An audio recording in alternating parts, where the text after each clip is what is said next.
Mangaluru buns ಹೇಗೆ ಮಾಡೋದು ಅಂತ ಹೇಳ್ಕೊಡ್ತೀನಿ ನೋಡಿ. ಒಳಗೆ ಎಷ್ಟು ಫ್ಲಫಿಯಾಗಿ ಬಂದಿದೆ ಅಂತ. ನೀವು ಕೂಡ ಇದನ್ನು ಸಾಂಬಾರು ಅಥವಾ ಚಟ್ನಿ, ಕೊಬ್ಬರಿ ಚಟ್ನಿಯೊಂದಿಗೆ. ನಮಸ್ತೆ ವೀಕ್ಷಕರೇ, ಇವತ್ತು ನಾನು ಮಂಗಳೂರು ಬನ್ಸ್ ಮಾಡಲು ಮಾಡ್ತಾಯಿದ್ದೀನಿ. ಅದಕ್ಕೆ ನಾನು 2 ಚೆನ್ನಾಗಿರುವ ಹಣ್ಣಾಗಿರುವಂಥ ಬಾಳೆಹಣ್ಣನ್ನು ತೊಗೊಂಡಿದ್ದೀನಿ. ಮೈದಾ ಹಿಟ್ಟು, ಸಕ್ಕರೆ, ಮೊಸರು, ರುಚಿಗೆ ತಕ್ಕಷ್ಟು ಉಪ್ಪು, ಅಡುಗೆ ಸೋಡಾ, ಜೀರಿಗೆ. ಮೊದಲಿಗೆ ಈ ರೀತಿ ಸಿಪ್ಪೆಯನ್ನು ತೆಗೆದುಬಿಟ್ಟು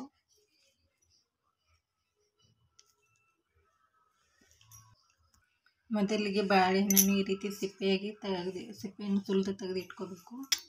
ಕಟ್ ಮಾಡ್ಕೋಬೇಕು. ಸಹಾಯದಿಂದ ಚೆನ್ನಾಗಿ ಸ್ಮ್ಯಾಶ್ ಮಾಡ್ಕೋಬೇಕು. ಈ ರೀತಿ ಚೆನ್ನಾಗಿ ಸ್ಮ್ಯಾಶ್ ಮಾಡ್ಕೋಬೇಕು. ಈಗ ಸಕ್ಕರೆಯನ್ನು ಹಾಕಿಕೊಳ್ಬೇಕು. ನಿಮ್ಗೆ ಎಷ್ಟು ಬೇಕು ಸಕ್ಕರೆನ ಅಷ್ಟು ನೀವು ಹಾಕ್ಕೋಬೋದು. ಇದನ್ನು ಕೂಡ ಚೆನ್ನಾಗಿ ಮಿಕ್ಸ್ ಮಾಡ್ಕೋಬೇಕು. ಈಗ ಇದಕ್ಕೆ ಮೊಸರನ್ನು ಹಾಕಿಕೊಳ್ಳೋಣ.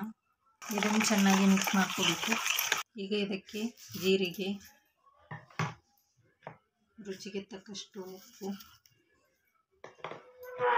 ಅಡುಗೆ ಸೋಡಾನ ಹಾಕಿ ಚೆನ್ನಾಗಿ ಮಿಕ್ಸ್ ಮಾಡ್ಕೋಬೇಕು. ಈಗ ಇದಕ್ಕೆ ಮೈದಾ ಹಿಟ್ಟನ್ನು ಹಾಕಿಕೊಂಡು ಚಪಾತಿ ಹಿಟ್ಟಿನ ಹದಕ್ಕೆ ನಾದ್ಕೊಳ್ಬೇಕು.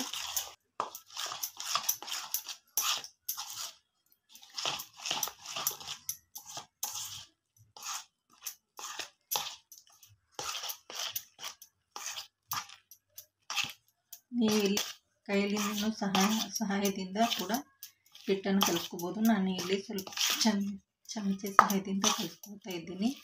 ಇದಕ್ಕೆ ಎಷ್ಟು ಚಪಾತಿ ಹಿಟ್ಟಿನ ಹದಕ್ಕೆ ಇದನ್ನು ಕಲಿಸ್ಕೋಬೇಕು. ಸ್ವಲ್ಪ ಸ್ವಲ್ಪ ಹಿಟ್ಟಾಗ್ತಾ ಕಲಿಸ್ಕೊಳ್ಬೇಕು. ಈ ರೀತಿ ಚಪಾತಿ ಹಿಟ್ಟಿನ ಹದಕ್ಕೆ ಕಲಿಸ್ಕೊಳ್ಬೇಕು. ಈಗ ಇದಕ್ಕೆ 2 ಅಥವಾ 3 ಸ್ಪೂನು ಎಣ್ಣೆಯನ್ನು ಹಾಕಿಕೊಳ್ಬೇಕು.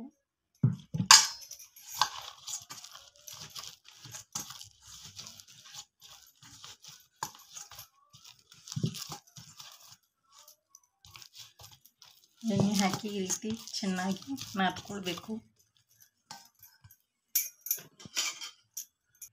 ಈ ರೀತಿ ಲಿಡ್ ಮುಚ್ಚಿ ಚೆನ್ನಾಗಿ ನೆನೆಯಲು ಬಿಡಬೇಕು. ನೋಡಿ ವೀಕ್ಷಕರೇ, ಈಗ 8 ತಾಸುಗಳಾಗಿವೆ. ಹಿಟ್ಟು ಚೆನ್ನಾಗಿ ನೆನ್ಕೊಂಡಿದೆ. ನೀವು ಕೂಡ ಇದನ್ನು ಎಷ್ಟು ಹೊತ್ತಾದರೂ ಎಷ್ಟು ಚೆನ್ನಾಗಿ ನೆನೆಯಲು ಬಿಡ್ತೀರೋ ಅಷ್ಟು ಚೆನ್ನಾಗಿ ಬರುತ್ತೆ. ಈಗ ಇದರಿಂದ ಈ ರೀತಿಯಾಗಿ ಹುಳಿಯನ್ನು ಮಾಡ್ಕೋಬೇಕು. ಈಗ ಇದಕ್ಕೆ ಸ್ವಲ್ಪ ಮೈದಾ ಹಿಟ್ಟನ್ನು ಹಾಕಿಕೊಂಡು ಲಟ್ಟಿಸ್ಕೊಳ್ಬೇಕು. ಈ ರೀತಿ ಲಟ್ಟಿಸ್ಕೊಳ್ಬೇಕು. ಇದೇ ರೀತಿ ಲಟ್ಟಿಸ್ಕೊಳ್ಬೇಕು. ಎಣ್ಣೆ ಚೆನ್ನಾಗಿ ಕಾಯ್ದಿದೆ. ಇದನ್ನು ಎಣ್ಣೆ ಚೆನ್ನಾಗಿ ಹಾಕಿಕೊಳ್ಬೇಕು.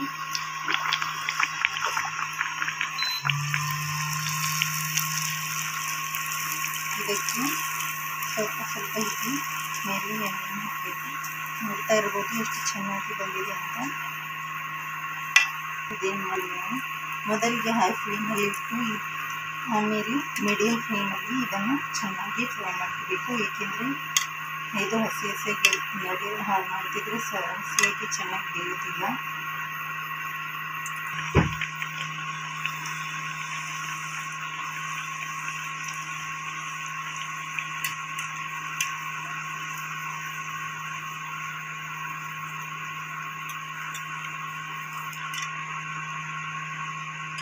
ನೋಡಿ ಎಷ್ಟು ಚೆನ್ನಾಗಿ ಉಬ್ಬಿ ಬರ್ತಿದೆ ಅಂತ.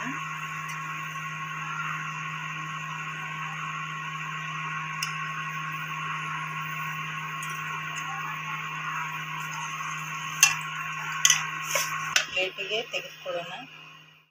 ನಾನು 2 ಬಾಳೆಹಣ್ಣಿಂದ ಈ ರೀತಿಯಾಗಿ ಬನ್ಸ್ ರೆಡಿಯಾಗಿವೆ. ನೀವು ಕೂಡ ಈಸಿಯಾಗಿ ಮನೆಯಲ್ಲಿ ಮಂಗಳೂರು ಬನ್ಸನ್ನು ಮಾಡ್ಕೋಬಹುದು. ಈ ರೆಸಿಪಿ ನಿಮಗೆ ಇಷ್ಟವಾಗಿದ್ದಲ್ಲಿ ನನ್ನ ಚಾನೆಲ್ಗೆ ಲೈಕ್ ಮಾಡಿ, ಶೇರ್ ಮಾಡಿ, ಕಮೆಂಟ್ ಮಾಡಿ. ನೋಡಿ ಹೇಗೆ ಫ್ಲಫಿಯಾಗಿ ಬಂದಿದೆ ಅಂತ. Thanks for watching.